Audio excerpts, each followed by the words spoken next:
Pada kesempatan kali ini kami akan membahas mengenai Moses dan Ramses. Nabi Musa alaihissalam merupakan salah satu dari 25 nabi dan rasul. Diketahui bahwa sosoknya memiliki berbagai mukjizat dari Allah Subhanahu wa Ta'ala.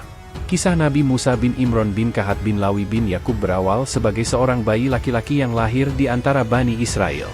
Saat itu, masyarakat berada di bawah kepemimpinan Raja Fir'aun. Nabi Musa memiliki ibu bernama Yukabat.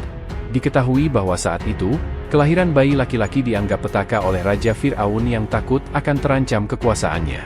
Fir'aun memerintahkan pasukannya untuk menelusuri kota mencari tahu bayi laki-laki yang akan lahir. Yukabat dan Imron yang mengetahui hal tersebut harus memastikan bahwa Musa harus tetap selamat.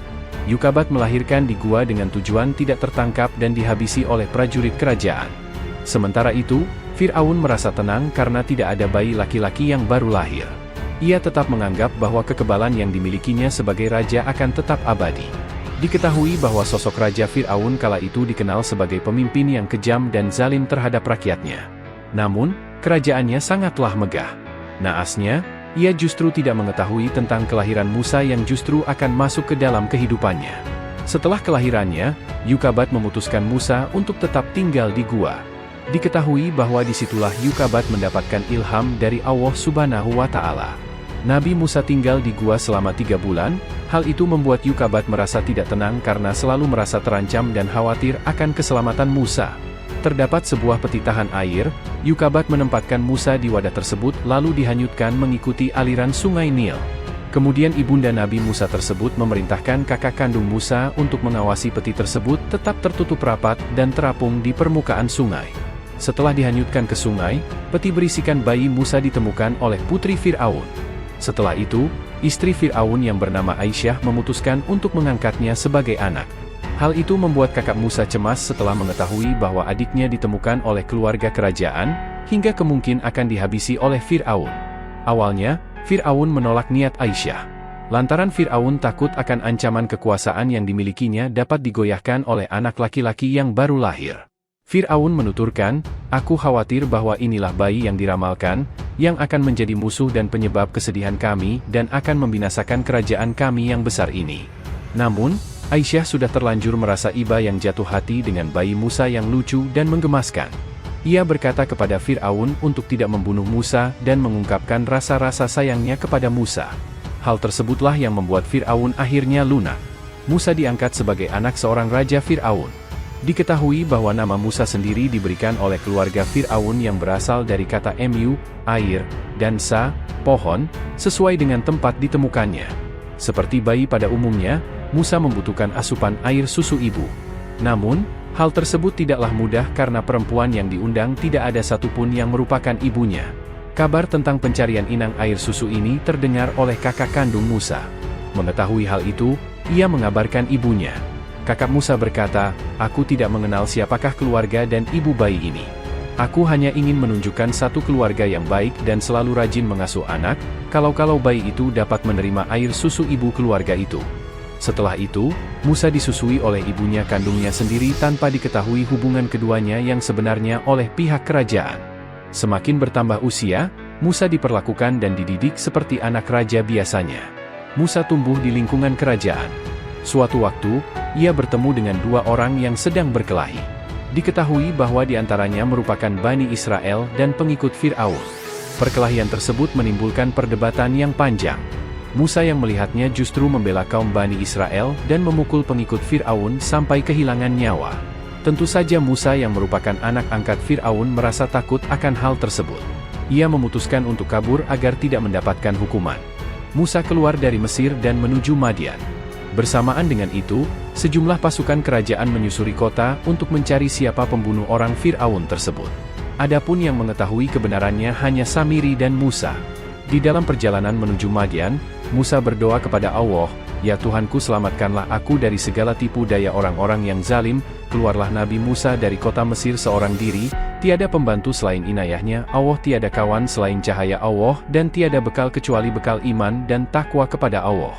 Penghibur satu-satunya bagi hatinya yang sedih karena meninggalkan tanah airnya ialah bahwa ia telah diselamatkan oleh Allah dari buruan kaum Fir'aun yang ganas dan kejam itu. Musa sampai di kota Madian dan bertemu dengan putri Nabi Syuaib yang kemudian dijadikannya istri. Nabi Syuaib menjadikan Musa menantu setelah pengabdiannya selama 8 tahun.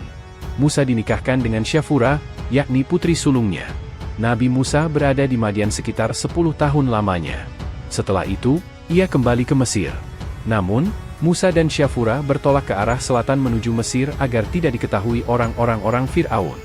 Kisah Nabi Musa dengan wahyu pertamanya terjadi di dalam perjalanan ini. Tepatnya ketika Musa mendengar suara dari pohon kayu. "Wahai Musa, aku ini adalah Tuhanmu, maka tanggalkanlah kedua terompahmu. Sesungguhnya kamu berada di lembah yang suci tua, dan aku telah memilih kamu, maka dengarkanlah apa yang akan diwahyukan kepadamu. Sesungguhnya aku ini adalah Allah, tiada Tuhan selain aku, maka sembahlah aku dan dirikanlah solat untuk mengingat akan aku." Ucap pohon tersebut. Nabi Musa bercakap langsung dengan Allah Subhanahu wa Ta'ala di atas bukit Tur Sina. Dengan ridho Allah, Musa memiliki tekad yang kuat untuk berhadapan dengan kaum Fir'aun. Tak hanya itu, Musa juga diperintahkan untuk memberikan dakwah kepada Fir'aun. Akhirnya, Musa bersama Nabi Harun bertemu dengan Raja Fir'aun yang bersikeras mengakui bahwa dirinya adalah Tuhan. Di dalam pertemuan tersebut, Fir'aun menegaskan bahwa Musa telah diberikan penghidupan yang layak sebagaimana anak seorang raja. Namun, dia juga menanyakan tentang pembunuhan yang dilakukan Musa kepada kaumnya. Musa menanggapi bahwa rentetan peristiwa hingga Musa yang ditakdirkan hidup di istana merupakan buah dari kezaliman Fir'aun. Musa juga beberapa kali menyebutkan Allah Subhanahu wa Ta'ala sebagai Tuhan. Fir'aun yang mendengarnya tentu menanyakan siapa sosok Tuhan yang dimaksud oleh Musa. Lantaran selama ini, Fir'aun merasa bahwa dirinya adalah Tuhan. Musa terus menjelaskan tentang Allah dan kekuasaannya. Hal itu membuat Fir'aun merasa tersinggung dan marah. Tetap saja Fir'aun tidak dapat menerima penjelasan dari Musa dan justru ingin menjebloskannya ke dalam penjara. Ia lantas menentang sang Nabi dan mengundang ahli sihir untuk melawan kekuatan Nabi Musa alaihissalam. "Hai Musa, jika kamu memang benar, coba kamu buktikan pada ahli sihir ini," kata Fir'aun. Para ahli sihir memperlihatkan kemampuan mereka masing-masing. Mereka berhasil mengubah tali menjadi ular, namun Nabi Musa tidak takut dengan ancaman Fir'aun. Tanpa ragu, Nabi Musa melemparkan tongkatnya. Atas izin Allah Subhanahu wa Ta'ala, tongkat tersebut berubah menjadi ular yang besar dan memakan ular-ular kecil milik para ahli sihir. Menyaksikan mukjizat Nabi Musa, para ahli sihir sangat terkejut. Setelah kejadian itu, mereka menjadi pengikut Musa dan beriman kepada Allah Subhanahu wa Ta'ala. Usai kejadian itu, pengikut Nabi Musa semakin banyak. Fir'aun semakin murka mengetahui hal tersebut hingga memerintahkan tentaranya untuk mengejar Musa sampai di Laut Merah. Kala itu, Nabi Musa bingung. Sebab, tidak ada jalan selain melintasi Laut Merah, sementara bala tentara Fir'aun mengejar mereka di belakang. Allah Subhanahu wa Ta'ala segera memberi perintah kepada Nabi Musa untuk memukulkan tongkatnya. Atas kuasa Allah, Laut Merah tersebut terbelah hingga membentuk jalan. Nabi Musa dan pengikutnya segera berjalan melewati laut tersebut sampai tiba di seberang lautan. Bala tentara Fir'aun tidak menyerah, mereka terus mengejar Musa dan pengikutnya melalui jalan di laut yang muncul akibat pukulan tongkat sang Nabi. Setelah Nabi Musa dan pengikutnya sampai di seberang lautan, dipukulkan lagi tongkat itu ke laut. Seketika, Laut Merah kembali menutup dan menyebabkan Fir'aun beserta tentaranya tenggelam. Kisah mengenai Nabi Musa yang membelah Laut Merah diabadikan dalam surat Al-Baqarah ayat 50. Artinya, "Dan, ingatlah, ketika kami belah laut untukmu, lalu kami selamatkan kamu dan kami tenggelamkan Fir'aun dan pengikut-pengikutnya sedang kamu sendiri menyaksikan."